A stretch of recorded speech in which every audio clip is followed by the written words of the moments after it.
NEET को भी आखिरी महीने बचा है, तो यहाँ पर हम देख सकते हैं हमें क्या करना है अभी इस आखिरी महीने में, हमें फोकस करना है रिवीजन पे। हमें एकदम ज्यादा न्यू टॉपिक पे फोकस नहीं करना है, क्योंकि अगर हम नई टॉपिक उठाएंगे तो उसमें हो सकता है बहुत सारा हमारा छूट जाए, क्योंकि अभी टाइम कम बचा है और हम उतना ग्रैब नहीं कर पाएंगे, उतना समझ नहीं पाएंगे एकदम से, क्योंकि नए नए टॉपिक यहाँ पर बहुत बड़े हैं और उसको पढ़ना इतने कम टाइम में संभव नहीं है। तो यहाँ पर हम क्या करेंगे, अभी रिवीजन पे बहुत ज्यादा फोकस करेंगे। उसके अलावा हम क्या करेंगे, एनसीईआरटी को क्या करेंगे, रिवाइज करेंगे line by line. Specially biology को हम क्या करेंगे, ऐसे रिवाइज करने का काम करेंगे। Do daily mix MCQ practice, मतलब एमसीक्यू की प्रैक्टिस हम लोग यहाँ पर करते जाएंगे, जैसे फिजिक्स है, केमिस्ट्री है, बायोलॉजी है। इसके अलावा फुल लेंथ मॉक टेस्ट हमें क्या करना है, हर अल्टरनेट डे पे या फिर 2 से 3 दिन में हमें देते रहना है। इसके अलावा हमें क्या करना है, सबसे पहले मॉक टेस्ट अटेम्प्ट करते रहना है, क्योंकि मॉक टेस्ट बहुत ज्यादा इंपॉर्टेंट है। इसमें हमें पता चलता है कि हम कहाँ पर लैग कर रहे हैं और हमारा वीक एरियाज का है, वीक एरियाज उसको हमें धीरे धीरे करके इंप्रूव करना है और अटेम्प्ट करना है। एटलीस्ट 10 से 15 फुल मॉक टेस्ट अटेम्प्ट करना है हमें एग्जाम से पहले।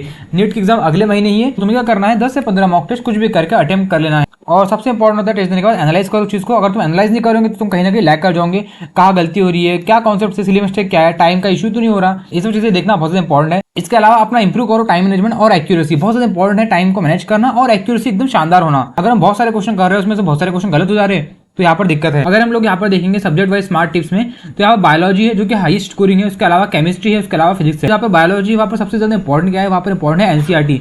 वहाँ पर एनसीईआरटी एकदम सबसे प्राइम चीज है, बाइबल है वहाँ की। उस पर डायग्राम फोकस करना है, टेबल्स फोकस करना है, स्टेटमेंट्स फोकस करना है। इसके अलावा जो केमिस्ट्री है उस पर हमें क्या फोकस करना है, फिजिकल टॉपिक पे, ऑर्गेनिक पे, इनऑर्गेनिक पे फोकस करना है केमिस्ट्री में। इसके अलावा जो फिजिक्स है इसमें हमें कहाँ फोकस करना है, हमें क्या करना है, फॉर्मूला का रिविजन करना है हर दिन। और पीवाईक्यू बहुत ज्यादा इंपॉर्टेंट होते हैं पीवाईक्यू, क्योंकि पीवाईक्यू से क्या होता है, कभी कभी उसके हिसाब के क्वेश्चन आ जाते हैं या फिर उससे मिलते जुलते क्वेश्चन आ जाते हैं, उसके आजू बाजू के कॉन्सेप्ट के क्वेश्चन आ जाते हैं, तो पीवाईक्यू करना बहुत ज्यादा इंपॉर्टेंट हो जाता है। यहाँ पर don't leave easy chapter, sir काफी ज्यादा इजी चैप्टर्स यहाँ पर अवेलेबल है। जैसे तुम यहाँ पर देखोगे मॉडर्न फिजिक्स, ये बहुत ज्यादा इजी टॉपिक है, इस पर काफी ज्यादा क्वेश्चन आ जाते हैं बहुत आसानी से और तुम एक दिन में इसको खत्म कर सकते हो और डेफिनेटली यहाँ पर काफी तुम्हारा फायदा होगा। और इसका रिलेशन केमिस्ट्री के एटॉमिक स्ट्रक्चर से है, तो तुमने अगर केमिस्ट्री का वाला टॉपिक पढ़ा होगा तो तुम्हें ये टॉपिक काफी आसान लगेगा और आसान ही है एक्चुअली वो।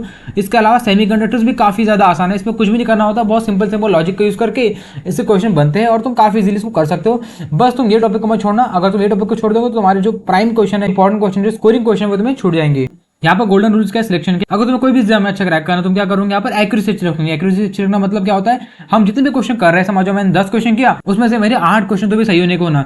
अगर मेरे को लग रहा है कि 10 को 10 सही है, लेकिन ऐसा होता नहीं है। कभी कभी हम 10 क्वेश्चन करते हैं उसमें से कुछ कुछ गलत भी निकल जाते हैं, कभी कभी आधे गलत हो जाते हैं, कभी कभी हमारे 4 सही होते हैं 10 में से, तो बहुत ज्यादा दिक्कत हो जाती है। तो हमें करना है अपनी एक्यूरेसी पे ध्यान देना है, हम कहाँ का लैग कर रहे हैं बहुत ज्यादा इंपॉर्टेंट है। हमारी वीक पॉइंट्स पता होना, हमें हमारे वीक पॉइंट्स पता होंगे तो हम काफी अच्छे तरीके से चीजें कर सकते हैं। उसके अलावा जो पीवाईक्यूज है वो बहुत ज्यादा इंपॉर्टेंट है, इसका जो इंपॉर्टेंस है बहुत ज्यादा एक्स्ट्रा है, तो हमें पीवाईक्यूज करते रहना है। इसके अलावा जब एग्जाम आएंगे तब तुम क्या करोगे, क्योंकि एग्जाम में बहुत ज्यादा इंपॉर्टेंट होता है हमारा जो टेम्परामेंट है वो सही होना और इन्वायरमेंट का सही होना काफी ज्यादा इंपॉर्टेंट हो जाता है, तभी हमारे अच्छे मार्क्स आएंगे, तभी हमारा को अच्छा रैंक मिल पाएगा। यहाँ पर बहुत सारे लोगों को पसंद आता है बायोलॉजी, क्योंकि उसमें क्वेश्चन क्या होता है जल्दी करके हम टिक कर सकते हैं, सॉल्व ज्यादा नहीं करना पड़ता, पता है तो पता है, और ऐसे वाले बहुत सारे क्वेश्चन होते हैं। तो हमें क्या करना है, सबसे पहले अटेम्प्ट करना है बायोलॉजी, और उसमें से बहुत सारे क्वेश्चन तुम्हें क्या रहेंगे, पता रहेंगे, तो वहाँ पर तुम्हारा क्या हो जाएगा, कॉन्फिडेंस बूस्ट हो जाएगा।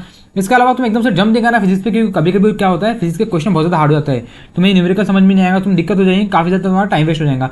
यहाँ पर सबसे ज्यादा इंपॉर्टेंट खेल ये भी है कि हम कितना टाइम यहाँ पर बचा पा रहे हैं।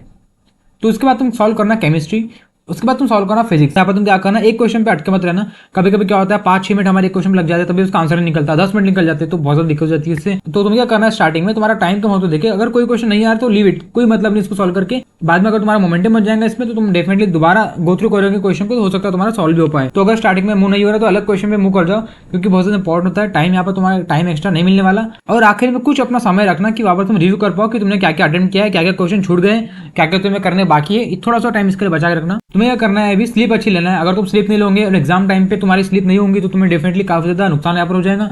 तो हमें नुकसान नहीं करना है अभी, तो हमें क्या करना है, जो हमारा प्रॉपर स्लीप है तुम्हें वो करते जाना है। फाइनल वीक का क्या प्लान है, हमें कोई नई बुक नहीं लेना है, यहाँ पर कोई नई रिसोर्स ट्राई नहीं करना है। यहाँ पर हमें क्या करना है, यहाँ पर एनसीईआरटी का रिविजन करना, जो इंपॉर्टेंट फॉर्मूले इसका रिविजन करना और पीवाईक्यू का रिविजन करना, बस इतना तुम्हें फोकस करना है।